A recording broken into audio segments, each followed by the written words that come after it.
It's time for another episode of I Am Northwest Arkansas, the podcast covering the intersection of business, culture, entrepreneurship, and life in general here in the Ozarks. Whether you are considering a move to this area or trying to learn more about the place you call home, we've got something special for you. Here's our host, Randy Wilburn.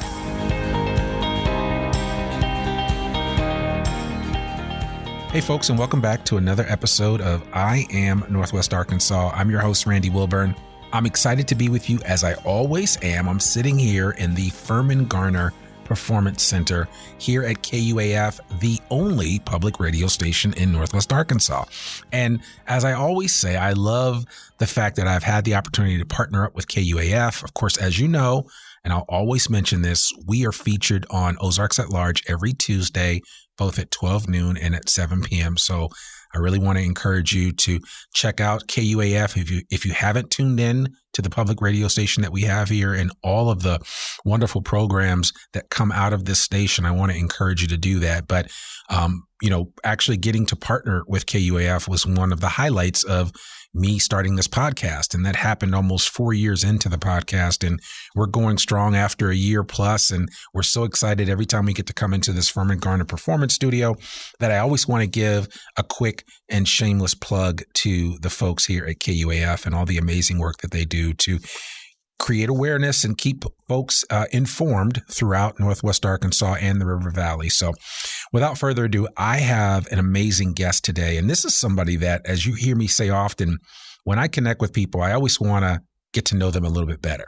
And this platform has been the greatest platform for me to be able to learn more about the people and the organizations that are doing amazing things here in Northwest Arkansas. And so my next guest is certainly no exception to that rule. Her name is Jody Dilday, and Jody is the philanthropic advisor at the Arkansas Community Foundation. And Jody is you've probably seen her around town, both in Fayetteville and in Springdale and in Rogers and Bentonville. She gets around. And it's because she's constantly connecting with so many amazing people that want to figure out ways to give back to the place that we call home and to also ensure that they have whatever resources they have at their disposal can be used properly. And so Jody, I asked to come on the podcast to tell us a little bit more about the Arkansas Community Foundation. And I think it's important for all of our listeners, whether you have a ton of zeros at the end of your bank account, not with all zeros, but a ton of zeros at the end and there's some number in front of that. Or if you're just figuring out ways that you want to give back to your community, I think Jody has a lot of information that I think would be helpful. Plus, I wanted to have her on because, as I told her, one of the constant refrains that we hear from a lot of our guests is that Northwest Arkansas is one of the most giving places that they've ever been. And I've concurred with that. I came from Boston. You guys know my story. I lived out in the Bay Area. I've lived over in Europe. I've lived a lot of places. And Northwest Arkansas, the people here really are, salt of the earth when it comes to just treating you the way that you are and not expecting one thing or something else or requiring you to be a certain way. People just take you for face value here in Northwest Arkansas. And so I thought it would be great to have Jody on the podcast just to talk a little bit about her story and also about the Arkansas Community Foundation and the work that they're doing here on a daily basis to make needs happen and to see needs be met. So without further ado, Jody Dilday, how are you doing? I'm great. Thanks, Randy, for having me today. Yes. I hope you like that long preamble. That just a little something to tee it up here. I would love, just for the uninitiated, because I didn't realize this when you mentioned that you originally were with Single Parent Scholarship Fund of Northwest Arkansas. My dear friend Tyler is now the executive director of that organization. We've had Tyler on the podcast early on at the creation of this podcast, but I'd love for you just to kind of orient our audience to who you are and a little bit about your background. Sure.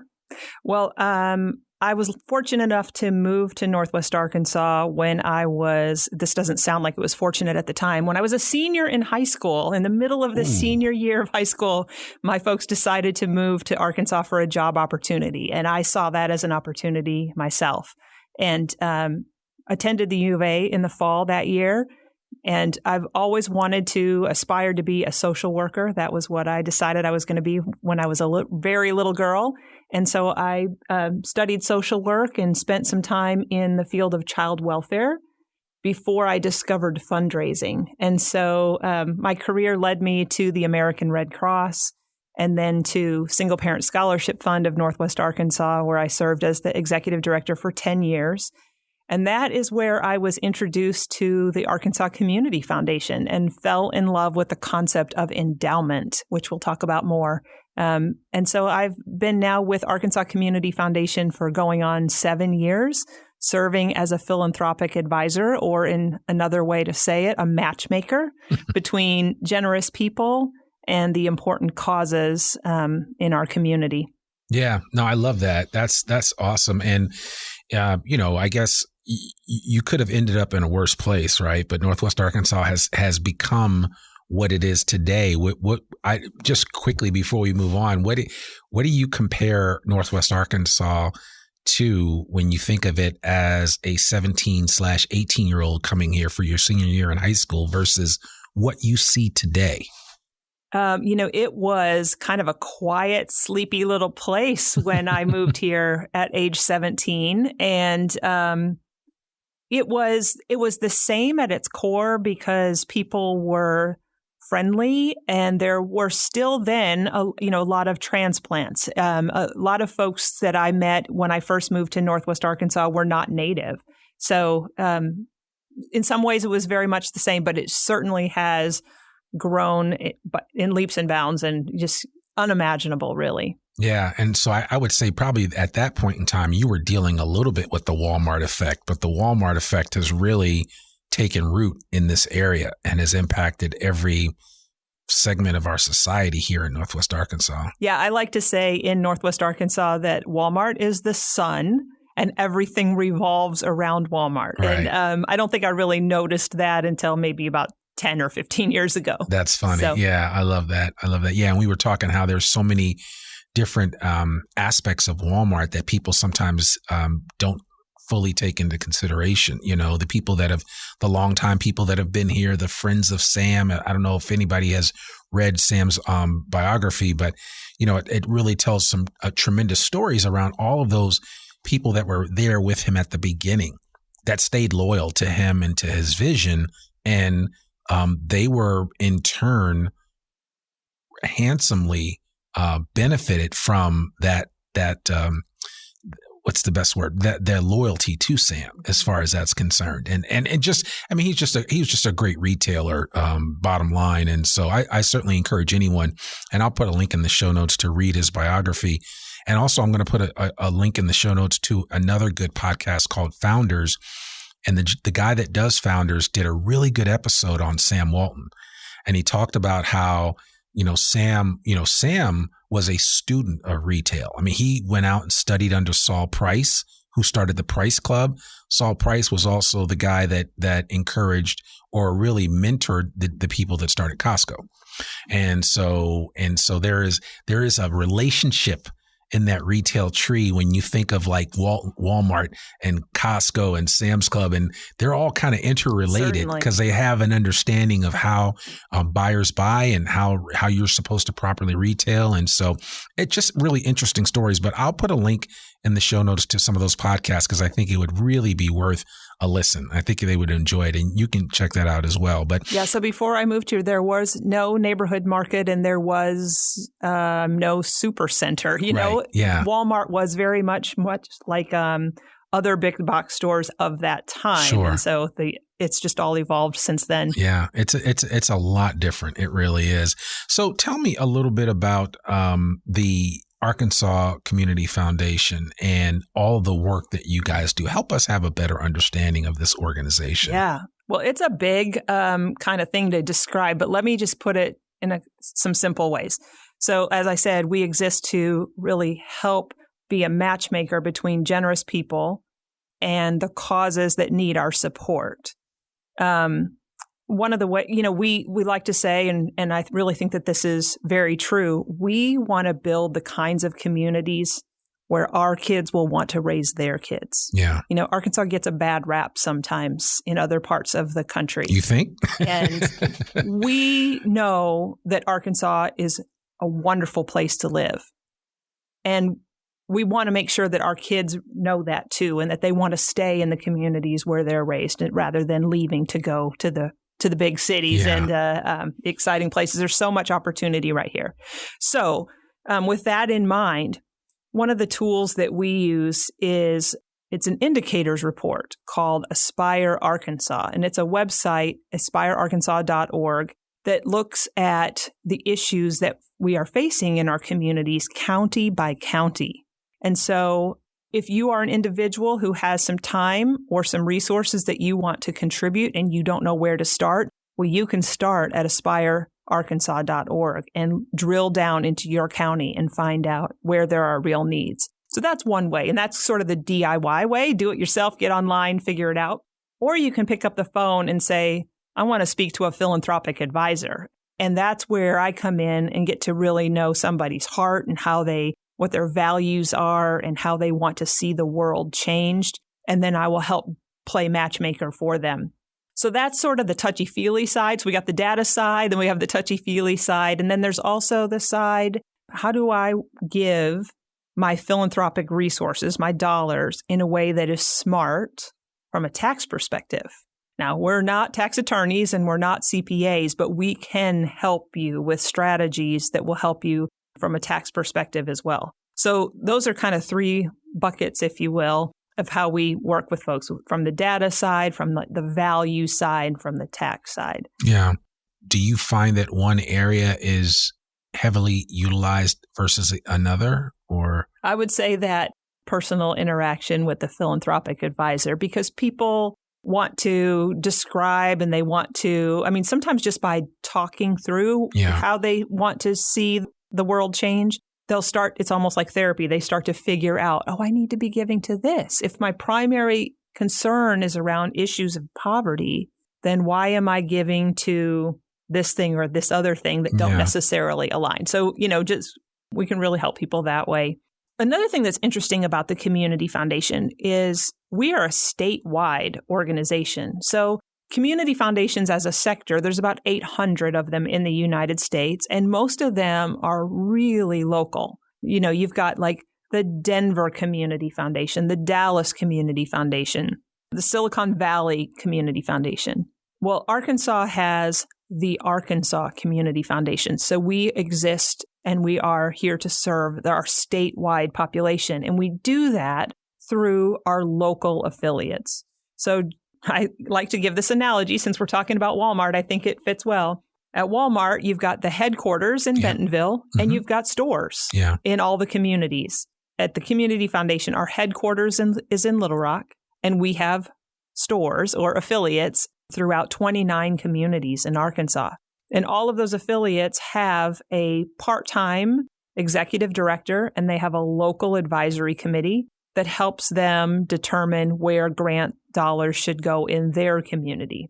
That's the foundation-directed grants.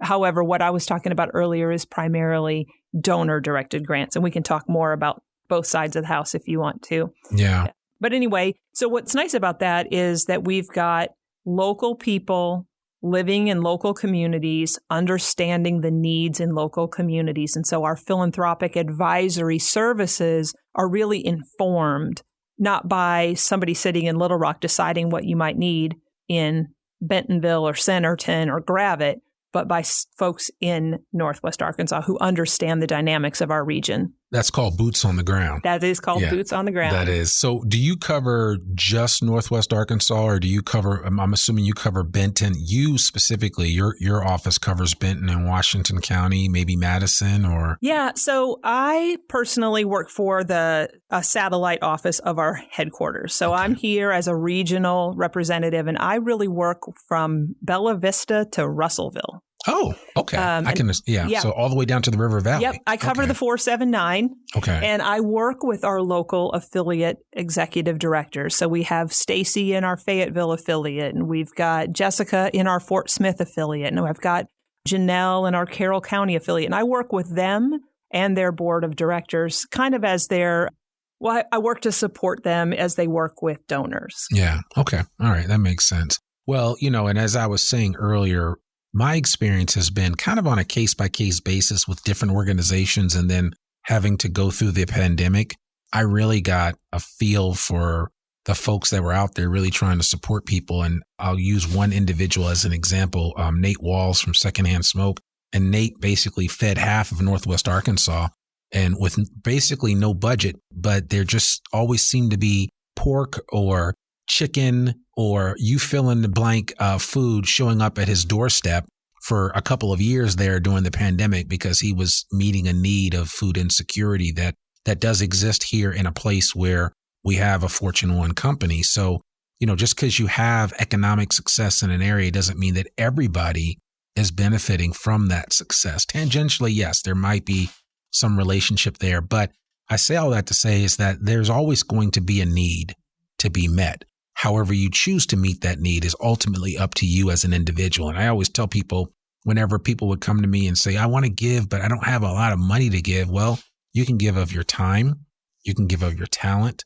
There's a lot more ways to give. So I don't want anybody listening to this that may feel like, man, well, Randy, this is all great and well and fine, but I don't have the deep pockets of some of the people that Jody is talking about. And, my simple response to you is there are other ways to give, and no one sits around saying, oh, well, you can only give this way of your time. So I don't value that as much as somebody that can pull out a checkbook and write a blank check. Yeah.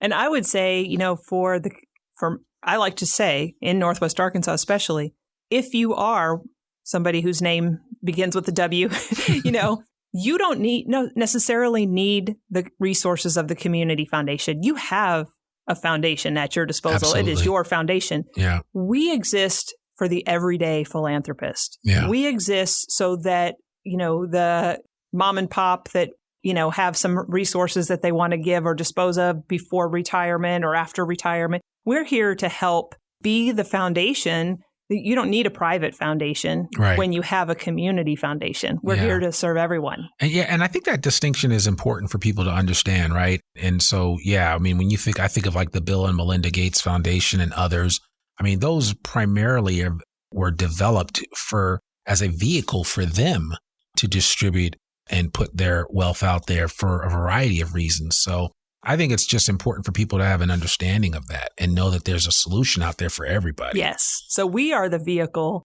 for all other Arkansans to give. Yeah. And we really are. And whether you choose to work with us by creating a donor advised fund with us, that's great. We'd love for you to do that. But if all you need is for somebody to answer a question about a nonprofit or to answer a question about a need in your community, we want to be your foundation to do that. Yeah. So in your 7 years with the Arkansas Community Foundation, what have been some of your most interesting experiences that you can talk about that have really impacted you as an individual and that in turn you've seen impact others? So funny that you asked that, because just today I was sending out a reminder to the ladies in a group that I facilitate called the Philanthropy Club. Okay. And said, hey, gals, we're going to be visiting the Samaritan Community Center on Wednesday. Be there, be square. And I got a message back from one of them that said, I love it when we go back to an organization to see how they have come along and progressed since our last visit. So our last visit to that organization, they were in a facility that had sort of been cobbled together and they had acquired more and more space, but it didn't have the right flow and it wasn't serving their needs exactly. So since then, they've embarked on a capital campaign and they have raised the funds and they have built a brand new facility specifically for their needs. And we're going to go see that.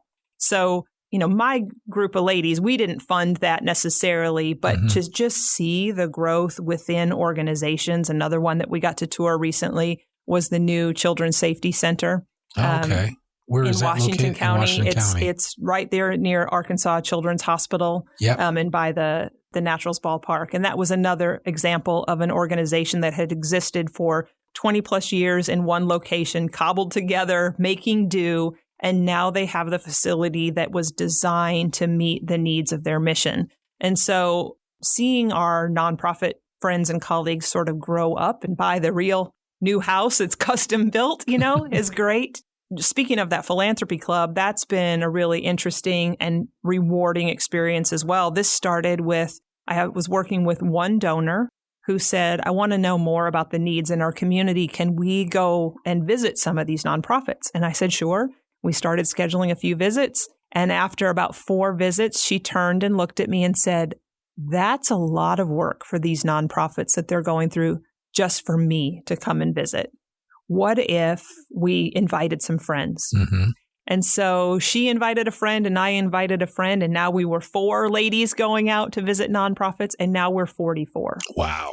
So the growth and, that is really living out the mission of the Community Foundation. Our mission is to engage people, connect resources, and inspire solutions that build stronger communities. So we're engaging 44 ladies. We're connecting them to nonprofits and needs in the community, and then they leave inspired. They leave inspired to take action, to become an advocate for that organization, to give of their own resources, or to get involved. Several years ago now, probably within the 2nd year of Philanthropy Club, we visited the Washington Regional Cancer Support Home. Great organization, great cause, modest little house behind what was the old Washington Regional Hospital. Now they've built a new place as well. And after we left that day, one of our members went back and said, I want to volunteer.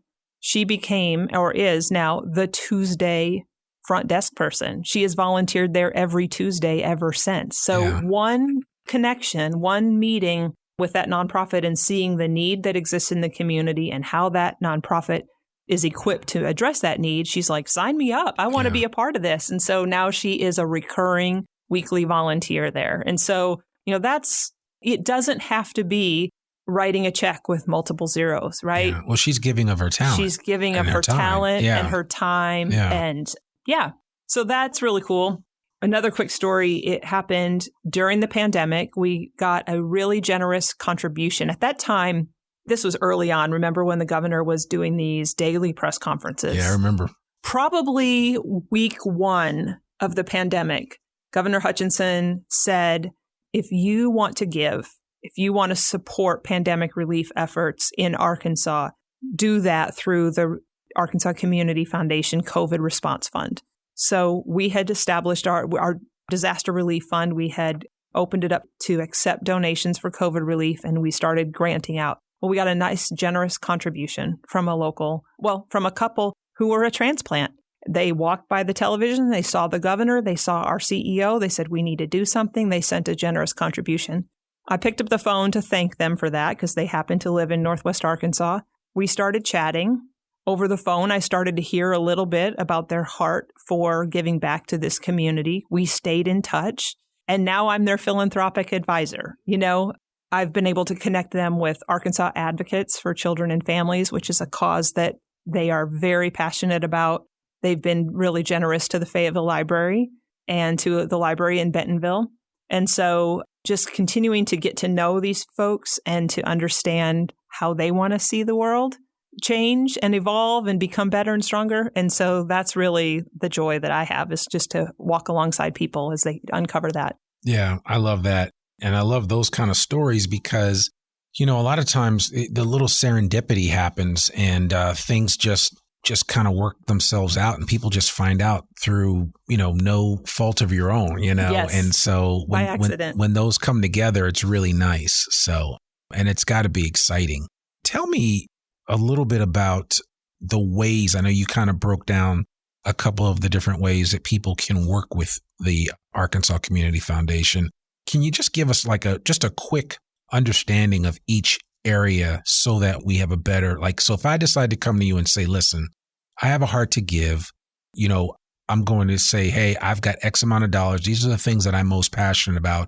You connect me with the people, right?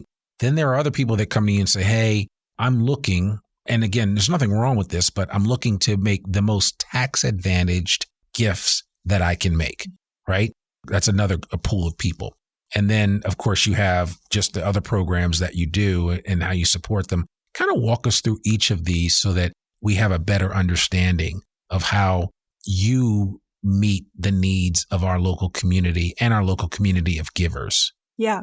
So I'll say this, whether you are driven to give because you really just want to make a difference, or you are driven to give because you want a nice tax break, we will probably direct you towards the same types of vehicles. So let me just talk about those for a second.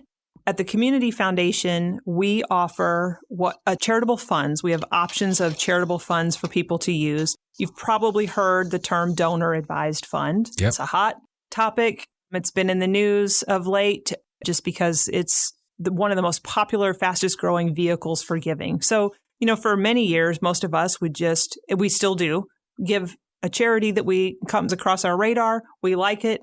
We write them a check. We give a credit card gift, whatever it might be. Well, folks are starting to recognize that giving through a charitable fund is simpler.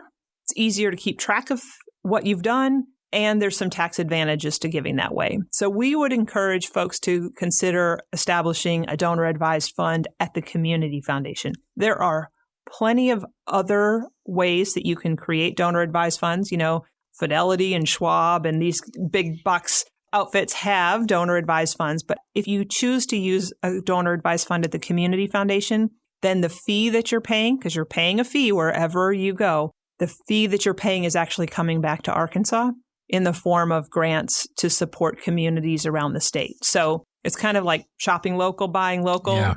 We hope you would give local and give through the Community Foundation as well. So we can establish donor advised funds that are either permanently endowed, so only a portion of the fund itself is used for grant making. The majority of it the corpus of it is invested permanently so that it will last in perpetuity and funds will always be available for grant making. What's really nice about a donor advised fund that is endowed is that you can name successor advisors. So you can pass this down to your children and your grandchildren, and you can begin to create a legacy of giving for your family. Yeah. So that's a nice participatory way of creating a charitable fund. Now, does that also mean that those heirs also have a say in how the money is given? That's exactly what it means. Yeah. The successor advisor means that whoever is the advisor to the fund is advising, the donor advisor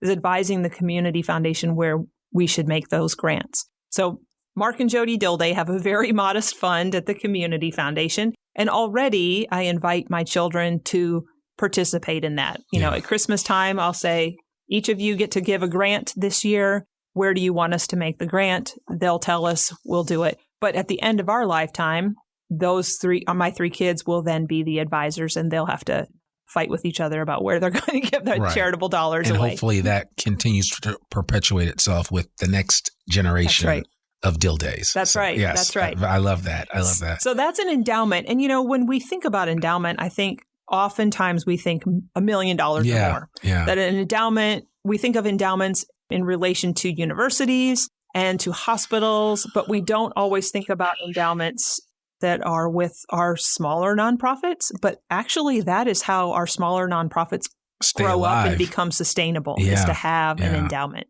So we can create endowments at the Community Foundation starting at $10,000. Wow. Okay. Which does not generate a large annual return. However, over time, it grows. And over time, the amount that's available for distribution also grows. And you can always add to an endowment. So if I created a $10,000 endowment this year and I decided to add $10,000 next year and the following year, suddenly I've got a $30,000 endowment. And now we're talking about, a nice annual return that would generate. And no nonprofit's going to say no to $1,500 as an annual gift. Every year. Right. Yeah, absolutely. That's right. Yeah. Yeah. And that happens. I mean, as Einstein said, the most powerful force on the planet is compound interest. So when you invest it properly, as I'm sure you guys do, then you have that working in your favor. And over time, that, a little can be a lot. Yes. We have examples, real illustrations of endowments. One that we show to our prospective donors and fund holders is of an endowment that was started in 1999 with $250,000. So nothing to sneeze at, right? $250,000. Since 1999, $190,000 has been granted out, and there's $270,000 still in the endowment. Yeah. So we've nearly reached that point where we've given away more than that was originally in the fund, and yet the fund is above its initial balance. So I can send that to you so you can put that in the show notes. Yes, that little illustration. I'd love to put that illustration in the show notes. I think it's important for people to hear that your money can go a long way over time. It can go forever. And it can go forever. And I appreciate you kind of sharing that the floor to get in is not as high as you think. So I always tell people, start where you can and then work your way up. And I just know that I've had several friends that participate and work with you guys directly, and they've just spoken in very glowing fashion about the experience with the Arkansas Community Foundation. So I think that's important for people to hear and to know that there are vehicles and organizations through which your money can really do good in our community. So I'd love for you just to mention how you guys work as a grantor of funds. Yes. So in those 29 affiliate communities that I mentioned earlier, each affiliate has what's called a giving tree endowment. So this is a community chest, if you will, a pool of dollars that have been endowed. So they are existing in perpetuity, and the annual spendable amount is available for grant making. So nonprofits are invited to apply to their local giving tree endowment every year, once a year. And depending on where you live in the state, it might be the spring, it might be the fall. So the nonprofit fills out a very simple grant application form on our website. And then the local affiliate board of directors reviews those grant applications and makes giving decisions based on what the community needs are. So, for example, in Fayetteville, our Fayetteville affiliate has, they have a limit. Every pool of money, even from the wealthiest individuals, is a limited pool, right? It's not an unending pool. So the Fayetteville affiliate has a limited pool in their giving tree endowment. And so they have decided to think strategically, where can our money make the most difference and where should we focus our giving? And that's, kind of advice that I would give to any donor that I'm working with too. Let's kind of come up with a focus area for your giving. So the Fayetteville affiliate board has focused their giving for the time being on programs that serve children living in poverty. Mm-hmm. Not that any other program outside of that focus area is not equally as important. It's just this is their focus for now.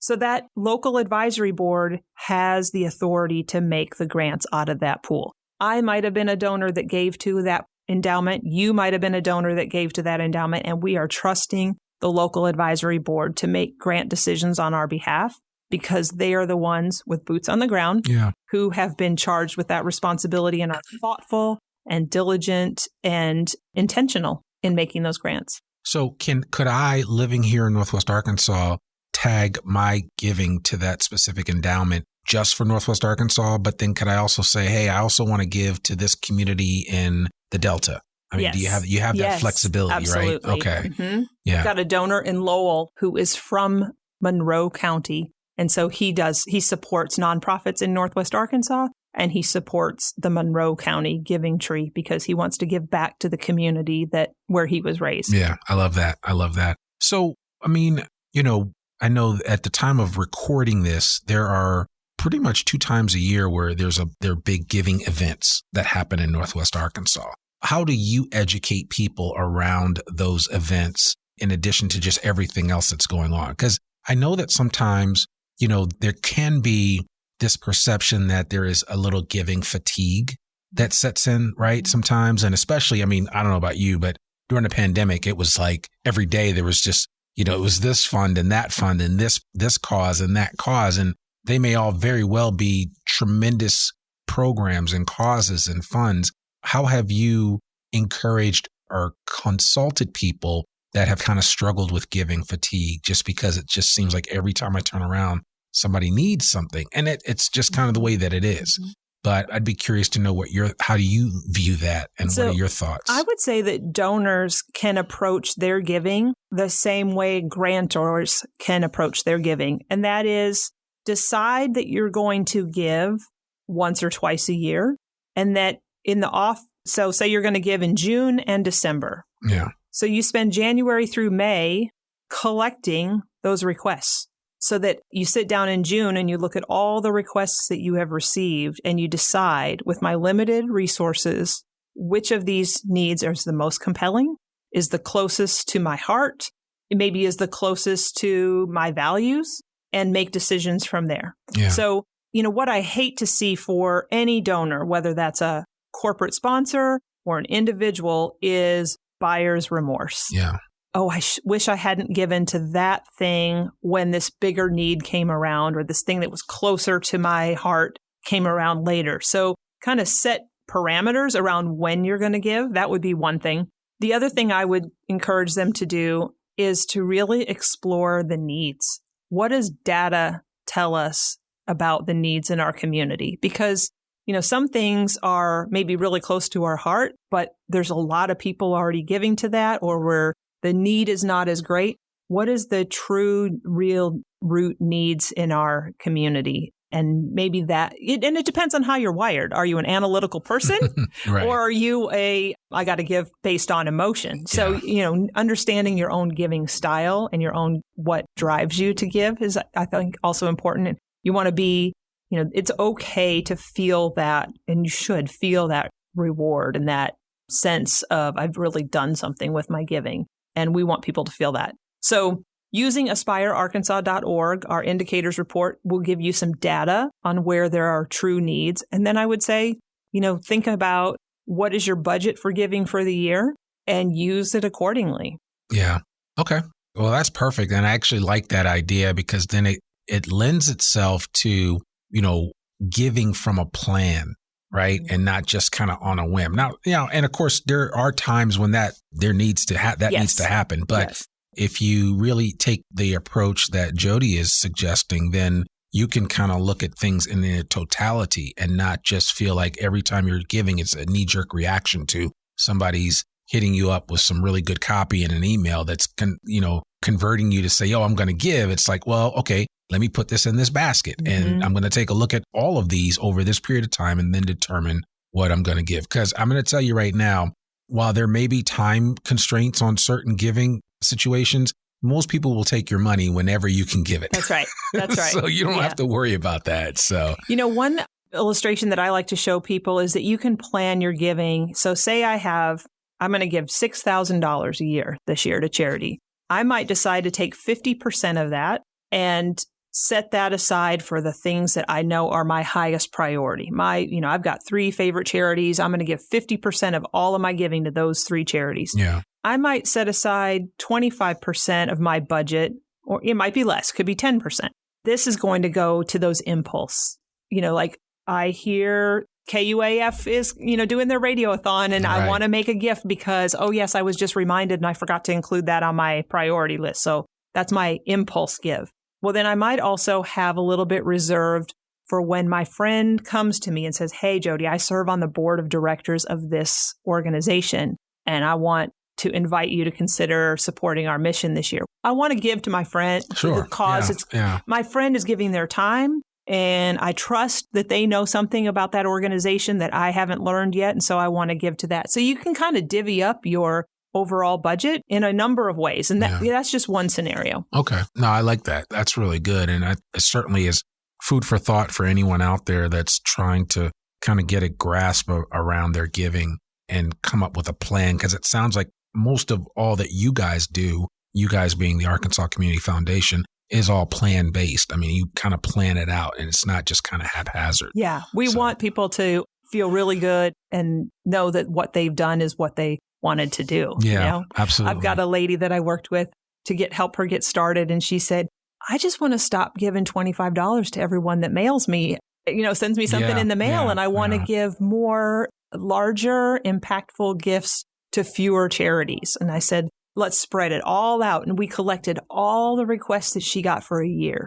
And we started sorting them into buckets. Now, which one do you feel strongly you want to keep, and what do you not care about so much anymore? And we saw some themes emerge. And so then we were able to prioritize, not necessarily this organization gets the bulk of your funding, but maybe it's wildlife conservation in general is something that you care about. Yeah. Okay. And then that makes it that much easier whenever those types of opportunities present themselves. Well, then you can gravitate towards those a little quicker. That's right. Than feeling like, oh my gosh, another need has come up. Let me just address it. So that's right. Yeah, I love that. So before we close out, I would love for you just to maybe share one or two misconceptions that people have about the Arkansas Community Foundation. And in my mind, I think the biggest misconception is that you've got to have a boatload of cash sitting in a bank somewhere in order to even have a conversation with you. So that's probably the first misconception that a lot of people have about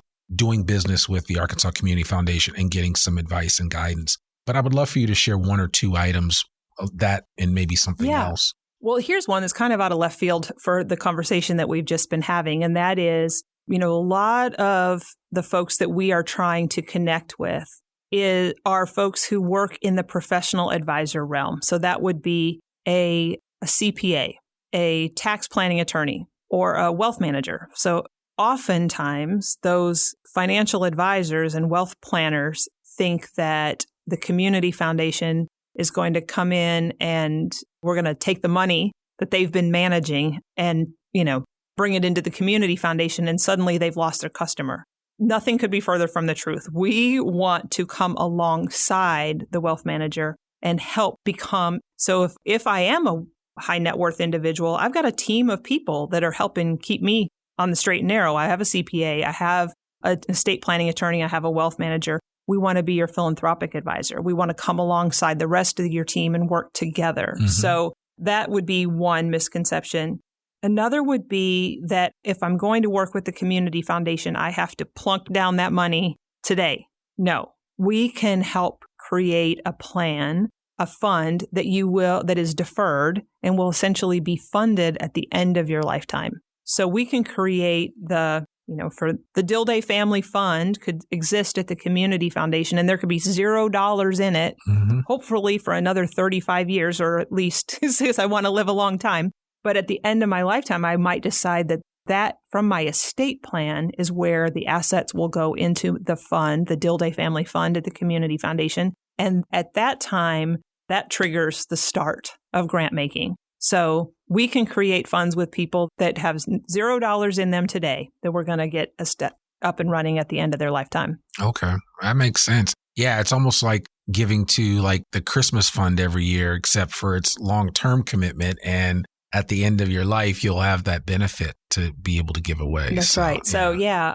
And even those kinds of funds, you can name them for your children to be the ones who are deciding where the grants are going to go. So you can create a fund. And I think that's important. And I want to, that bears repeating, is that it's not, you don't lose control at all. Right. And I mean, you should repeat that for people just so they know that it's like, I'm not going to give all my money to Jody and her team. Well, not all of it, but some of it. And then it's just in a black hole somewhere and it's at their discretion. And I don't think that's the case at all. Yes. In fact, so at the Community Foundation, very few of the dollars that are awarded or granted through the Community Foundation are advised or decided upon by our staff or our advisory committee. We have a ton of donor advised funds. So the donor is advising us where to make those grants. And we say donor advised instead of donor directed because the IRS is a little sticky about that. Yeah. But essentially, you're advising us to give that money to your favorite nonprofits. That's where we're going to give. Here's one more misconception, I think, that I should have cleared up. Because our name is Arkansas Community Foundation, often people think, well, that's just a vehicle for giving to Arkansas. And actually, I want to give back to my community where I grew up, or I want to give to my alma mater, which is on the East Coast, or I want to give to the American Red Cross out of Washington, D.C. You can give to any 501c3 nonprofit in the U.S. You can give to any university or alma mater. You can give to your local church, or you can give to a church in another state. So we at the Community Foundation, we are headquartered in Arkansas. We are made up primarily of people who live in and care about Arkansas. So that is our name, but you can give through the Community Foundation across the country. Yeah. So that, like, for instance, if my wife and I put, $5,000 a year into the Arkansas Community Foundation, and then I said, hey, a portion of that I want to go back to my alma mater, Howard University, that's going to happen. That's going to happen. With whatever frequency I would like for that to happen. That's right. Okay. That's right. I love that. So, and when you give back, you're obviously giving in my name. Yes. So Howard University would get a check, most importantly, along with a letter that says, congratulations, you have received a grant from, I don't know your wife's name, but from the Wilburn Family Fund, or however you decide to name your fund. And so, yes, your name, your contact information will be on the letter so that they can steward and thank you, because we are not the donor, we are the vehicle. Sure. So same as if you use your Wells Fargo credit card to make a contribution, well, you're the donor. Wells Fargo is the vehicle. So Same kind of thing. The donor advised fund is the vehicle, but you are the donor. Okay. I love that. That's a good example. All right. I'll have to, hopefully somebody from Howard University is not listening, but yeah, we'll figure something out, because I love supporting my alma mater. So, well, I can help you do that, Randy. I know you can. On a frequency I know you can. So yes, we will have to have that conversation. But well, listen, I mean, if for people that want to get in contact with you, maybe learn a little bit more about the program, maybe sit down and have a one-to-one meeting with you, what's the best way for people to do that? I would say email me. That's really easy. J Dilday. So that's my first initial J, last name Dilday, Dilday, at arcf.org. Yeah, I love that. And then the website is www.arcf.org. That's right. And that's the easy way to connect with them. And then certainly we'll put all of this information in the show notes so that everybody listening to this has a way to get in contact with Jody and the rest of her team there, and maybe learn a little bit more about giving, and or if you're ready to give, this is the place to do it, because I mean, again, you're not giving, you're getting help with your giving so that you can do it in a measured and impactful way. Yes. Philanthropic advising. So you can be a business, trying to come up with your corporate giving plan. You can be an individual, a family. If you are a nonprofit organization ready to build an endowment to sustain your programs, we can help you by managing that endowment as well. So, I mean, really, if you're on two legs walking around, we can probably help you. There's a way to do it. Yeah, I love that.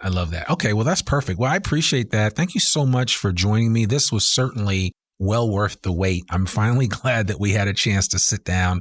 We've been friends for a couple of years now, and I certainly have watched with admiration all of the success that you've had in the community as you served this organization. So thank you so much for your time, for your effort, and we wish you nothing but continued success. And we wish to see continued growth in the Arkansas Community Foundation, because we know that you are making a difference both near and far. So thank you so much. Well, thanks, Randy. And all the same goes back to you in this podcast. Thank you so much. I appreciate that. Well, folks, that's another episode of the I Am Northwest Arkansas podcast.